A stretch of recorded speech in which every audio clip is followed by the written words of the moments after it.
Hey guys, just wanted to do a video on one of my other AEG builds. This one's been completed for a while now, and just wanted to finally make a video of it. I've used this for a couple games, and so far it's working extremely well. This is actually a VFC M4 base gun. I've built this into the Metal Gear Solid 4 M4 custom. In my previous videos, you guys may have seen, if you look back, I have multiple videos on my MGS4 M4 build. A lot of times my iterations were a little different. Even though they were slightly close, they were always a little different and never accurate to the one in the game. And the reason why this build is actually quite special to me was this was actually one of the first projects that I worked on for Airsoft. It was a complete scratch build before, using a Rui M4 as a base. Basically replaced everything from the barrel all the way to the stock. Everything was completely different. You guys can actually take a look at that video. It's called the Magpul PTS MGS4 M4 build or something like that. I don't remember. It's been a while. But this is my latest iteration of the gun, and I gotta say this one is the most accurate I've built so far. So again, this base gun was a VFC M4. It actually was more of a Mark 18 Mod 1, to be more specific. Made, as you can see, a lot of changes to it to complete the MGS4 look. So I'm going to start off with the externals, and I'll work my way from back to front, explaining all the parts I've used and where I got them, etc. So starting from the back, we have a LE stock. These LE stocks are actually a little bit difficult to find, because a lot of times people are already replacing their stocks with Magpul PTS stocks and stuff like that, Volter stocks, Ace stocks, or whatever. So these stocks are actually getting quite rare, and companies are not really producing these. They don't sell them separately anymore. They usually come with an entire M4. So it was quite difficult to find, especially in this color. This is like a darker, dark earth color. It's more of a dark yellow, almost coyote brown. As you can see, my vest is coyote brown, and it's actually pretty close to it. The light may make it seem like it's lighter, but it's actually darker in person. It was very difficult to find, and also very difficult to find the correct color. The grip came with the gun, so it already had the correct color, but finding a stock to match the grip was a little difficult, because you only have pictures and stuff like that online, and sometimes the colors aren't accurately displayed in the picture. So this stock was actually a Chinese-made stock. I got it for about $16 from PX Airsoft. Cheap, but it really does the job. The reason why this one is actually accurate to the MGS4 model is because of the curve here on the LE stock. If you look carefully on other LE stocks, it's a straight cut for this one, and for one in the game, it has a curved notch here instead of a straight cut. So this was actually a really nice addition because it's accurate. Moving up, I've, of course, based on my playstyle and stuff like that, I've added a sling mount on here, so I can easily let the rifle hang, or let it hang on my person when I'm not using it. The gun itself has full license Colt trademarks, licensed by Cybergun. Very nice. I believe this one is a powder coat finish, which is actually pretty durable. As you can see, not many scratches on it. On the top here, I'm actually using a D-Boys Arms replica flip-up sight. They are alright, and pretty cheap as well. This was about $10, I think. They do make higher quality ones, like Garter. They make this type. And I believe Ares also did make some of these before. I believe the brand was called Shooter or something like that. But those are actually a little bit more difficult to find now, so I went with a D-Boys sight.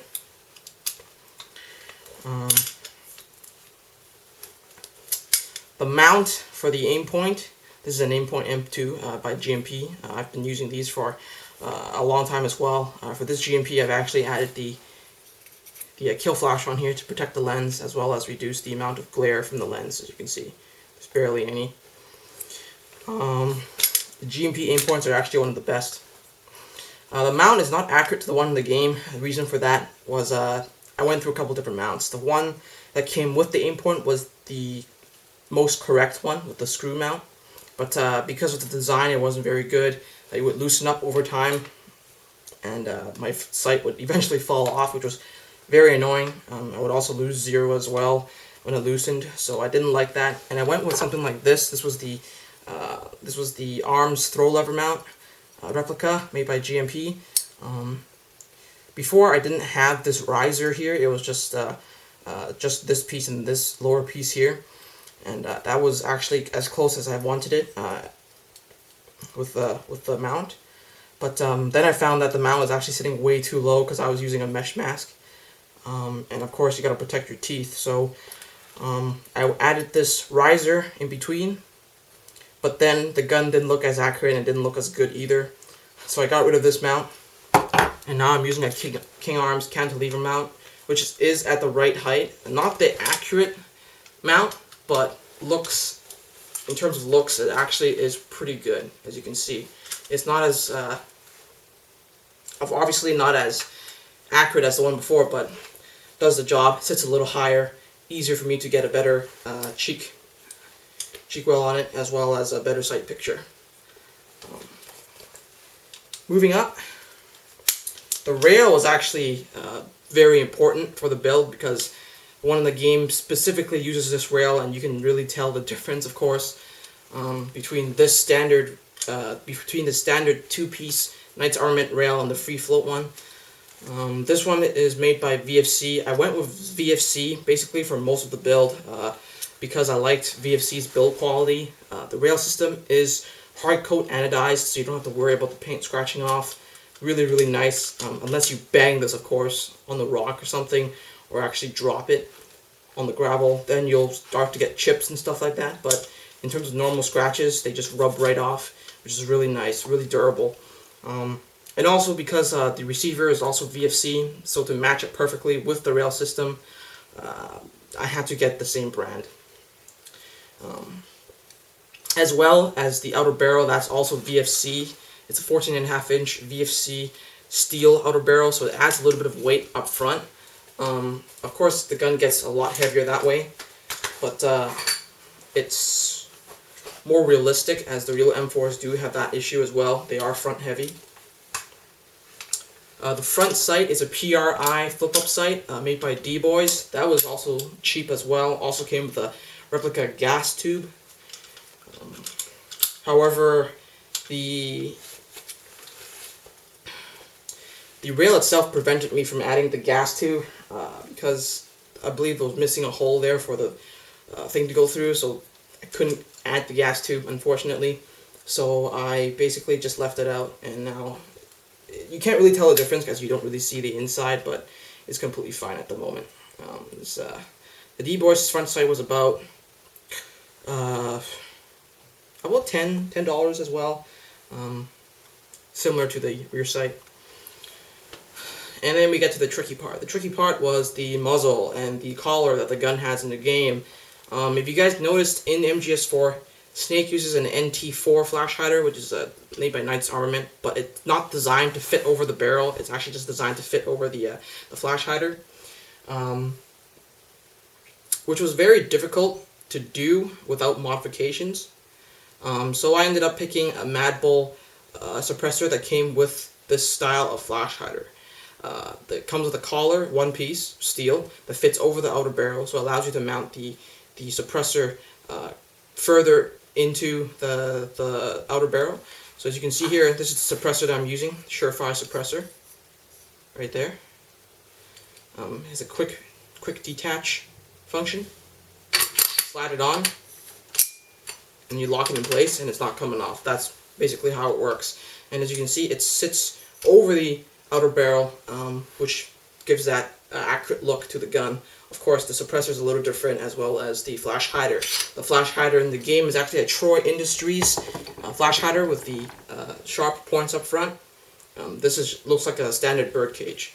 So that's the only difference between this one and the real, well, not the real, the one in the game. I had to make that sacrifice because making my own collar, like CNC collar, and then trying to get it to work with the Troy flash header and the NT4 suppressor is very difficult and can also be quite costly. Plus, I don't have the resources or the materials to actually CNC it, and I couldn't find anyone who could to do it either. So, I went with the easy route and went with this.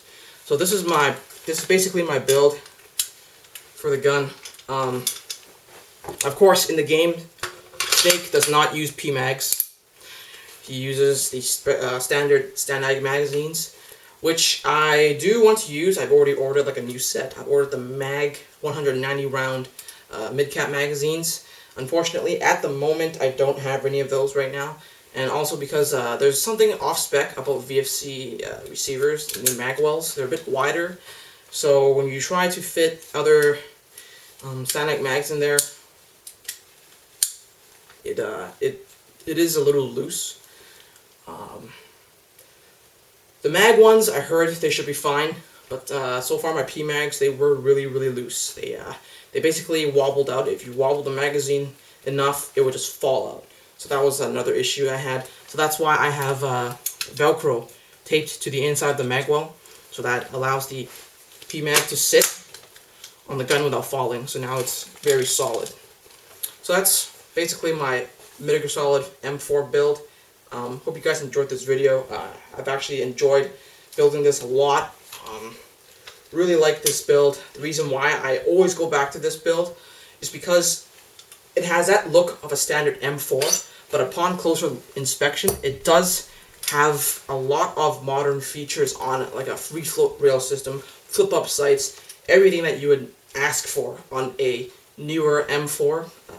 I mean, a lot of the ones nowadays, they have full-length rail systems, flip-up sights, free-float rail systems, free-floating barrel, actually, to increase accuracy and stuff like that. A lot of guns now are, well, I guess most military groups would prefer the gun to be able to run suppressed. So that's also really nice. So you have all those features on this. I mean, of course, the grips and stocks, they aren't as fancy as the Magpul ones, but they do the job, and in my opinion, it looks really nice. So it completes that overall, standard M4 look while giving it a little bit of flair, which is pretty nice, and it doesn't look too fancy either. All the modern stuff is pretty subtle, as you can see. So that's why I really like this build. Always go back to it. Really love it. So that's basically it for this video on my Metal Gear Solid M4 build. Hope you guys enjoyed it. If you have any questions about the gun itself or any of the parts, let me know down in the description below, and I'll try to answer them as quickly as possible. Don't forget to like, comment, and subscribe, and I'll see you guys in the next video. See ya.